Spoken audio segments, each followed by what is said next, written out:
Hi, what's going on everybody? Welcome back to Philosophyinsights. In this video, Professor Tom DiLorenzo, an economics professor with 32 years of experience, shares a rare insider's perspective. Alan, let me explain to you briefly what this so-called happiness research is and why people like Bruno Frey think it's so important. Is that they say basically rather than measuring economic performance in terms of such things as GDP and how much is produced, how much affluence is created, what's really important is happiness. It's not how much stuff we create, it's just happiness per se. And there are some British socialists who have written several books about this. One of them is called The Spirit Level, and the other one is called Affluenza, claiming that affluence is a disease like influenza. And so it's really is an attack on the whole idea that affluence is a good thing. And so as Hans mentioned this morning to me that, well, if Bruno Frey ever does win the Nobel Prize, he surely would give the money back because it would make him very unhappy to accept that $250,000 or whatever they pay for the Nobel Prize. And the really horrible thing from the perspective of an economist of this is that this research is based on opinion polls. And for a long, long time, it was understood by all economists, not just the Austrian school, that what matters in studying human behavior is what we call demonstrated preference, people's actual choices in the marketplace, not their opinions. Because people will say anything. I can think of an opinion poll on environmental issues that I recently ran across where people were asked, are you in favor of recycling? And something like 95% said yes. And then the question was changed to, are you in favor of recycling if it will cost you $50 a month? And it was something like 10% said yes on that. So these certainly can be manipulated. But to give you an idea of why this is sort of a shocking abandonment of common sense in economics, there's a famous article, at least among the Austrian school economists, by Murray Rothbard called Toward a Reconstruction of Utility and Welfare Economics. And so for those of you, not everyone, we don't have that many economists here in the room, I guess. But here's what he says about demonstrated preference. And this is not unique to the Austrians. This is something that most economists subscribe to for a long, long time. The concept of demonstrated preference is simply this, that actual choice reveals or demonstrates a man's preferences. That is, his preferences are deducible from what deducible rather, from what he has chosen in action. Thus, if a man chooses to spend an hour at a concert rather than a movie, we deduce that the former was preferred or ranked higher on his value scale. Similarly, if a man spends $5 on a shirt, we deduce that he preferred purchasing the shirt to any other uses he could have had found for the money. This concept of preference, rooted in real choices, forms the keystone of the logical structure of economic analysis, and particularly of utility and welfare analysis. And on the subject of opinion polls, here's what Rothbard said. One of the most absurd procedures based on a constancy assumption, that is the assumption that people's preferences never change, which of course they do. Women are legendary, aren't they, for changing their minds. Deanna may yet change her mind, who knows? A few more days. But here's what Rothbard said. One of the most absurd procedures based on a constancy assumption has been the attempt to arrive at consumers' preference scales not through observed real action, but through quizzing him by questionnaires. In vacuo, a few consumers are questioned at length on which abstract bundle of commodities they would prefer to another abstract bundle, and so on. Not only does this suffer from the constancy error, but no assurance can be attached to the mere questioning of people when they are not confronted with the choices in actual practice.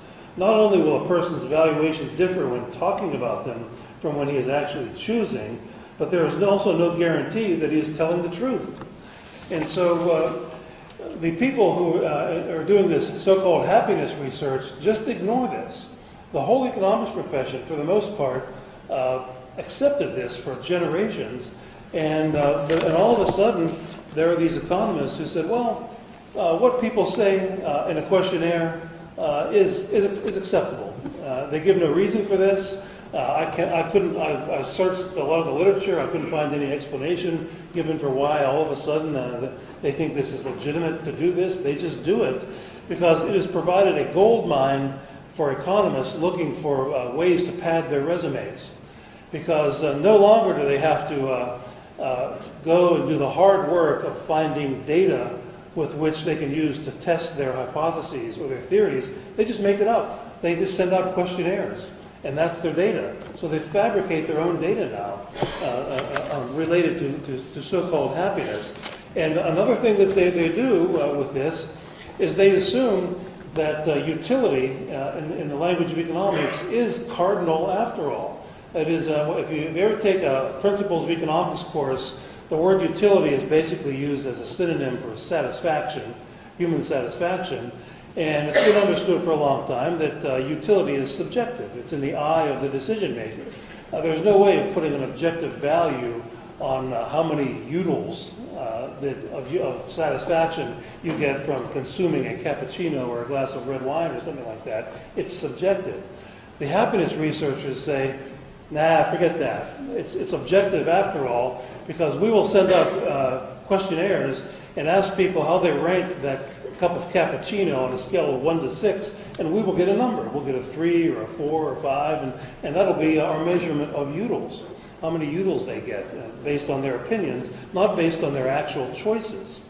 And so once you've done that, you can make interpersonal utility comparisons. You can say such things as, well, an extra $1,000 that goes to a millionaire doesn't create much additional satisfaction because he's already a millionaire. But an extra $1,000 that goes to a poor man probably creates a great many utils because it goes to a poor man who doesn't have much money. Therefore, we can increase total societal satisfaction by taking the money, the $1,000 away from the rich man and giving it to the poor man. On net, society will be improved, and this in the language of economics is called a social welfare function.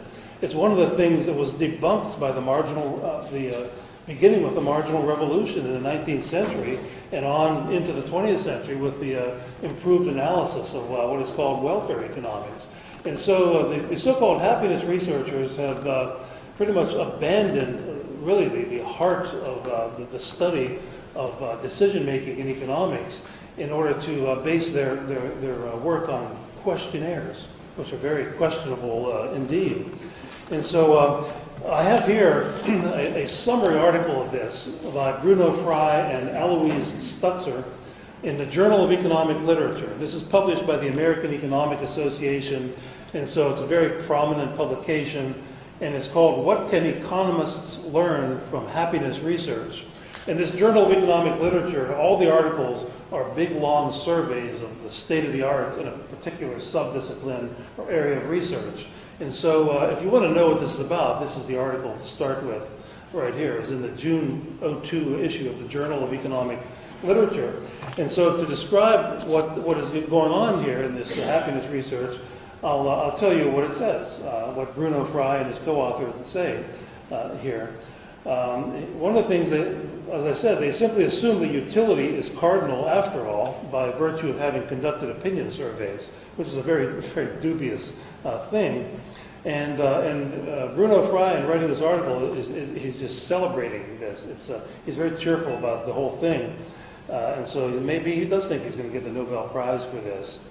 And here's one of the things he says is, happiness functions, as in a mathematical function, have sometimes been looked at as the best existing approximation to a social welfare function.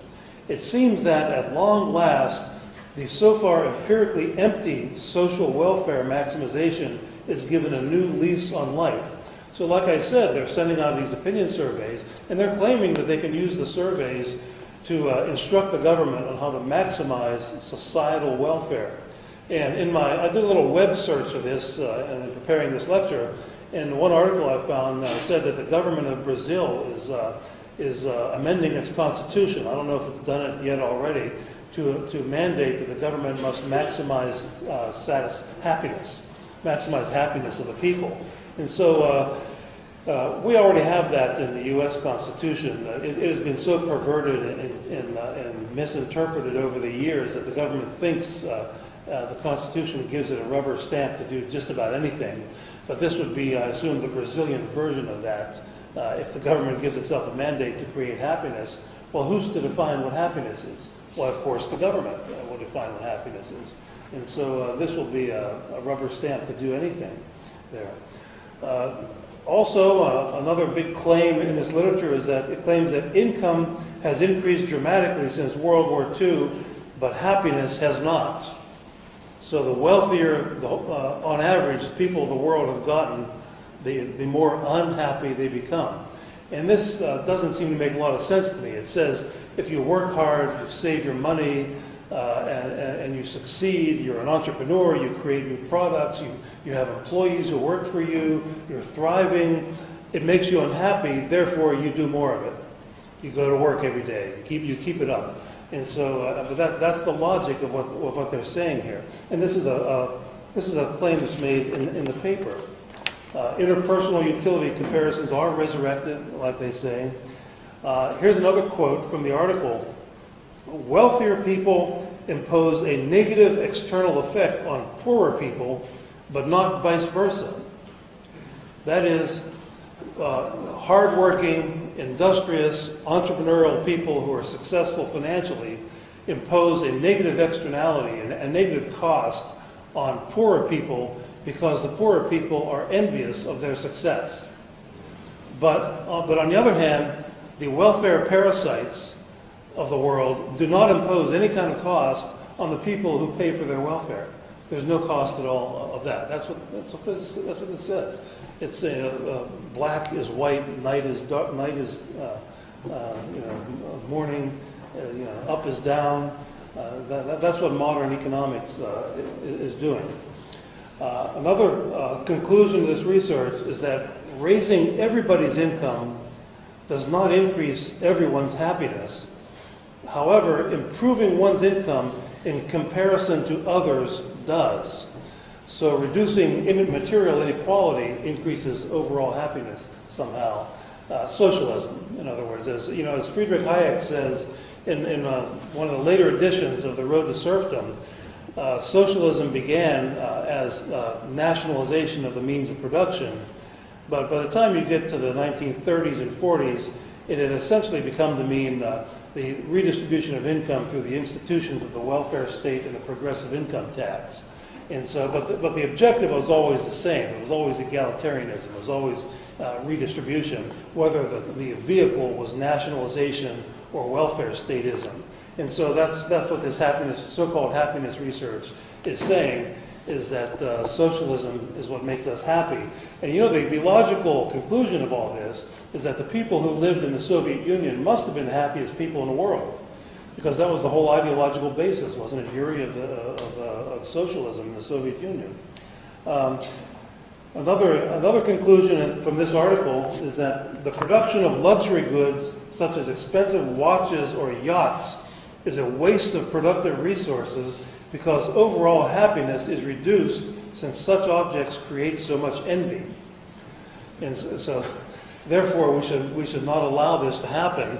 And I have to think of what Ludwig von Mises said about this, as he pointed out the historical fact that almost all of the things that people enjoy in their normal lives, refrigeration, automobiles, all started out as luxury goods for the wealthiest people.